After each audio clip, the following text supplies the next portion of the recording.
Ever notice how busy has a sneaky way of showing up in life and in relationships?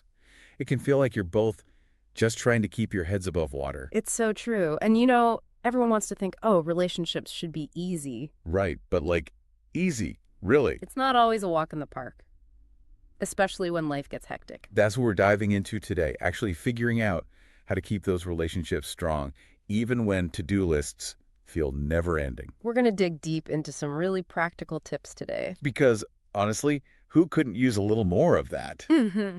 Thriving in relationships, even when you're crazy busy. Love that. Because it is a real challenge, feeling pulled in a million directions. Yeah, and wanting to be there for your partner. But also, needing to hit deadlines and all that jazz. Totally. So, to kick us off, why is this such a common struggle? I think it boils down to basic human needs, right? We all crave that quality time with the people we care about. We want to feel connected. Totally. And we want to feel supported, especially when things get tough. Yeah, like you're on the same team. Exactly.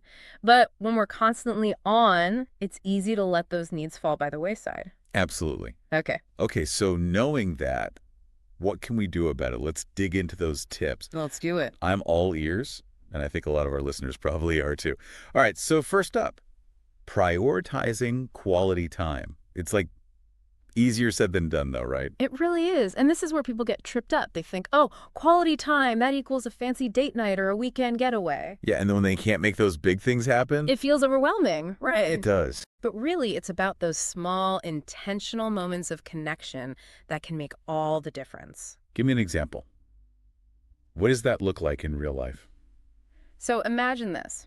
Instead of stressing about an elaborate date night when you're both exhausted, Been there. you decide to connect over morning coffee before the day starts. Oh, I like that. Like a little pocket of peace. Exactly. Or even a dedicated evening walk where the phones are off, no distractions. Those small moments, they build up over time. It's like creating a little sanctuary amidst the chaos. I love that. Exactly. Okay, so being intentional, even with small moments. Yes. What else? So I think protecting those moments is also super important. And that kind of ties into our next point, which is setting boundaries. Boundaries, yes.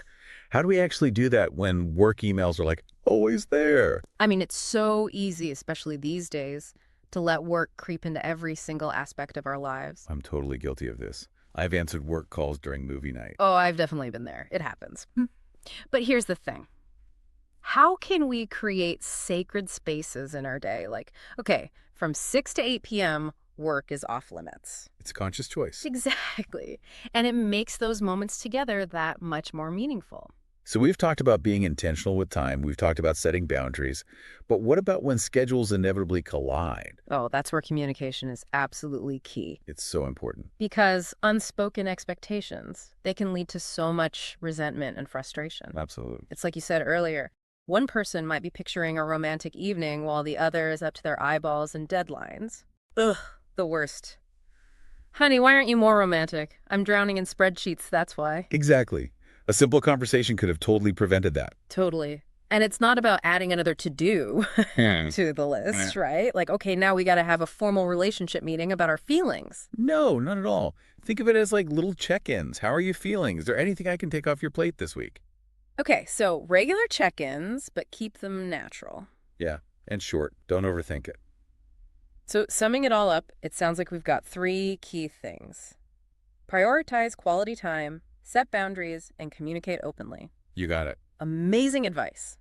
Think our listeners can handle trying out one of these this week. Oh, for sure. Just pick one, see how it goes. No pressure to do everything at once. Exactly. You don't want to get, too busy. Exactly. You got this.